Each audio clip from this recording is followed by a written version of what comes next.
আসসালামু আলাইকুম। সবাই কেমন আছেন? আলহামদুলিল্লাহ আমি ভালো আছি। আশা করি আল্লাহর রহমত আপনারাও সবাই ভালো আছেন। আজকে আমি রান্না করে দেখাবো ঝটফট পোলাও রান্না রেসিপি। আজকে আমি রাইস কুকারে পোলাও রান্না করব। তো সুইচটা অন করে দিলাম।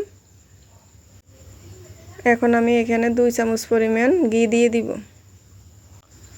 পরিমাণ মতো রান্নার তেল দিয়ে দিব। আজকে আমি ঘি এবং তেল মিশিয়ে রান্না করব। তেল গরম হয়ে আসলে এখানে পেঁয়াজ কুচি, 2টা তেজপাতা, 2টা এলাচি, 2 টুকরো দারচিনি দিয়ে ভালো করে নেড়ে ভেজে নিতে হবে যাতে সুন্দর একটা ফ্লেভার আসে। পেঁয়াজের কালার একটু চেঞ্জ হয়ে আসলে এখানে আমি আগে থেকে ধুয়ে রাখা চালগুলো দিয়ে দিব। তো এখানে আমি 3 পট চাল নিয়ে নিয়েছি। 3 পট চাউলের জন্য 6 পট পানি একটা ফিটারে গরম হতে বসিয়ে দিয়েছি।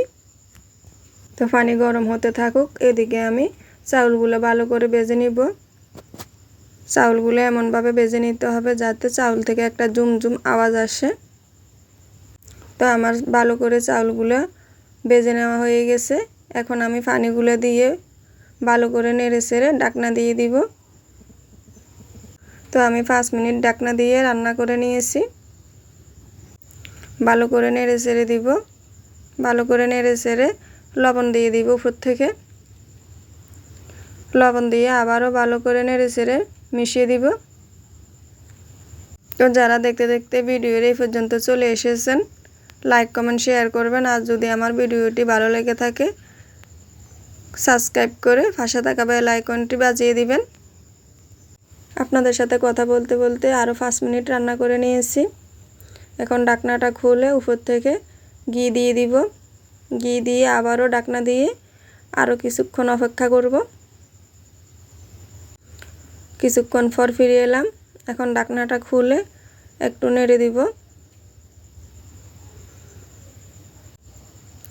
ভালো করে একটু নেড়ে উপর থেকে একটু জাফরান দিয়ে দিব। আমার মেয়েরা পেঁয়াজের বেরেস্তা পছন্দ করে না, তাই আমি জাফরান দিয়ে নিয়েছি। আপনারা পেঁয়াজের বেরেস্তাও দিয়ে দিতে পারবেন, কোনো সমস্যা নাই।